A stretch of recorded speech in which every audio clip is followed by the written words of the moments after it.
Hello friends, welcome to my YouTube channel.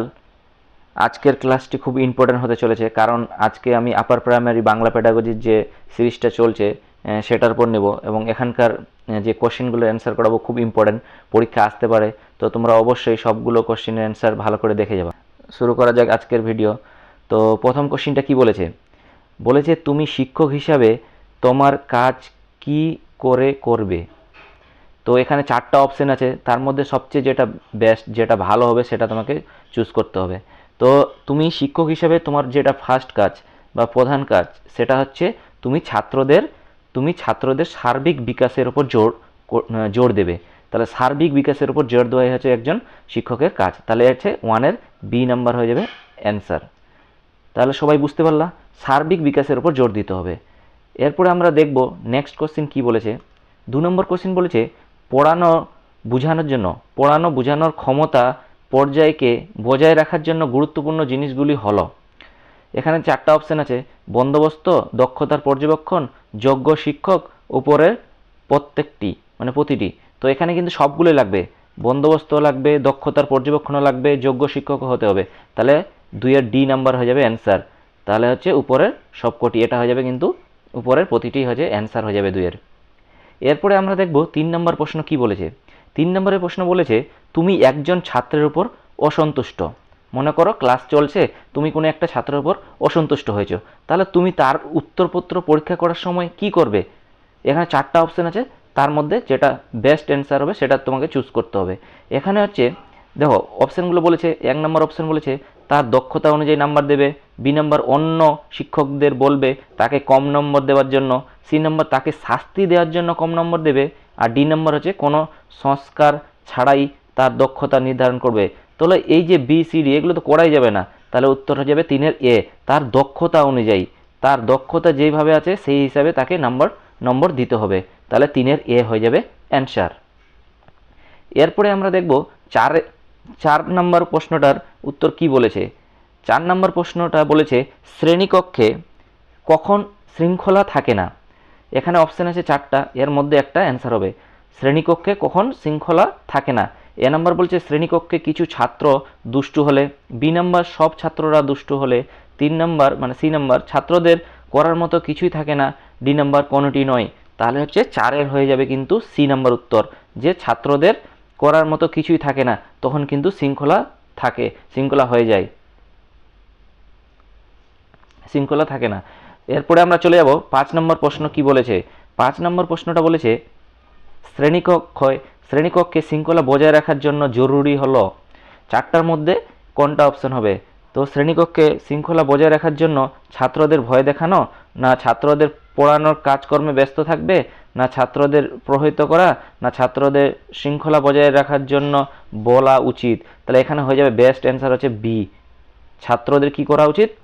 পড়ানোর কাজকর্মে ব্যস্ত থাকবে। এটা করলে শৃঙ্খলা বজায় থাকবে, জরুরি এটা শৃঙ্খলা বজায় রাখার জন্য। তাহলে 5-এর বি হয়ে যাবে অ্যান্সার। এবার আমরা দেখব 6 নম্বর প্রশ্নটা কি বলেছে। খুব একটা ভালো প্রশ্ন। বলছে শিক্ষক হলো একজন। তো আমরা জানি শিক্ষক একজন হলো কিন্তু পথ প্রদর্শক। বি নম্বর হয়ে যাবে এখানে কিন্তু মানে বেস্ট অপশন, পথ প্রদর্শক। বাকিগুলো হবে কিন্তু আমাদের হচ্ছে যেটা বেস্ট হবে সেটা কিন্তু চুজ করতে হবে পেডাগজিতে। তাহলে শিক্ষক হলো একজন পথ প্রদর্শক। তারপরে দেখো 7 নম্বর প্রশ্নটা কি বলেছে। 7 নম্বর প্রশ্নটা বলেছে বৃদ্ধি কথাটির অর্থ কী। তাহলে হচ্ছে বৃদ্ধি কথাটির অর্থ হলো, এখানে যেগুলো অপশন আছে তার মধ্যে হচ্ছে বি হয়ে যাবে অ্যান্সার, পরিমাপ নির্ধারণ সম্পর্কিত পরিবর্তন। তাহলে হচ্ছে 7 নম্বর যে বৃদ্ধি কথাটির অর্থ কী, এটার উত্তর হয়ে যাবে পরিমাপ নির্ধারণ সম্পর্কিত পরিবর্তন। তাহলে 7-এর বি হয়ে যাবে অ্যান্সার। এবার দেখবো আমরা 8 নম্বর প্রশ্নটা কি বলেছে। 8 নম্বর প্রশ্নটা বলছে একজন শিশুর সামাজিক বিকাশ বলতে কি বোঝো। এটা একটা ইম্পর্টেন্ট প্রশ্ন। বলছে একজন শিশুর সামাজিক বিকাশ বলতে বোঝায়।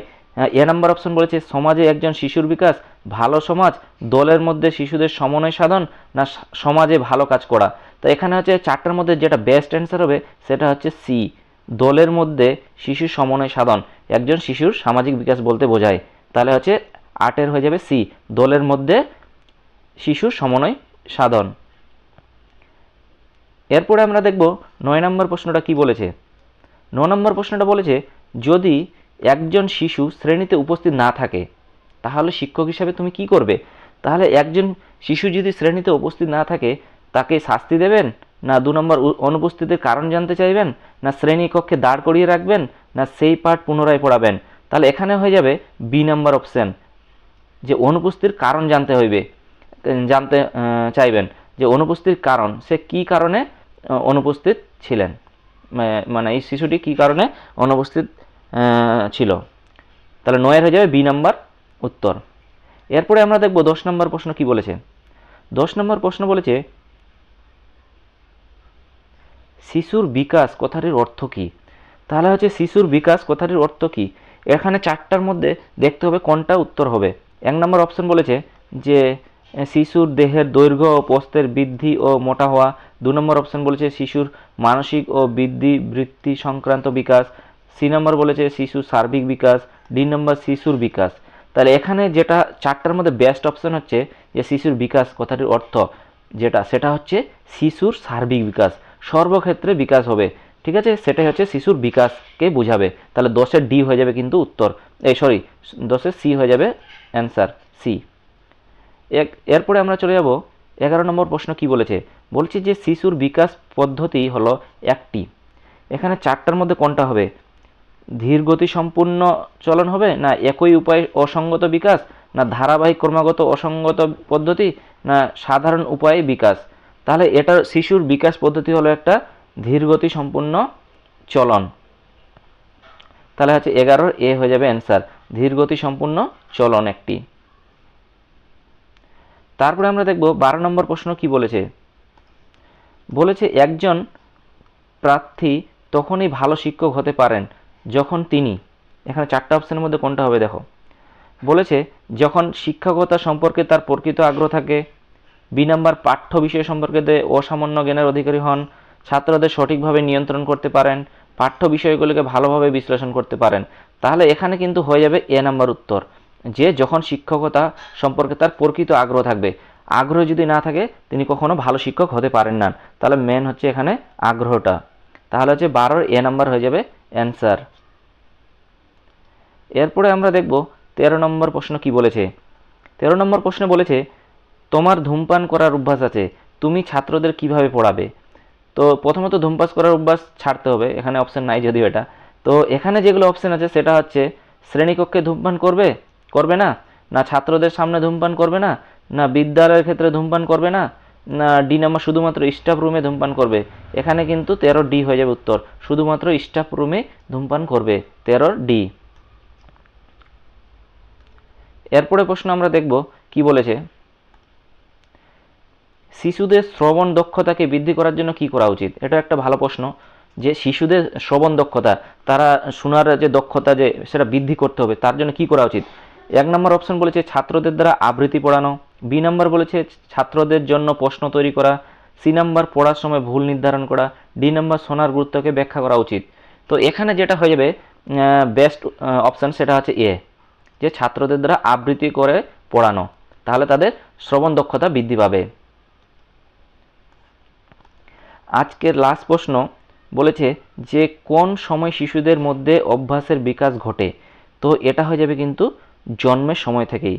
তাহলে জন্মের সময় থেকে কিন্তু একজন শিশুর অভ্যাসের বিকাশ ঘটে, তাহলে 15 বি হয়ে যাবে অ্যান্সার। তো তোমরা অবশ্যই কমেন্টে জানো যে কেমন তোমাদের ক্লাসটা লাগলো এবং আর কি কি পেডাগজি চাই তোমাদের। তো thank you for watching and subscribe for more videos.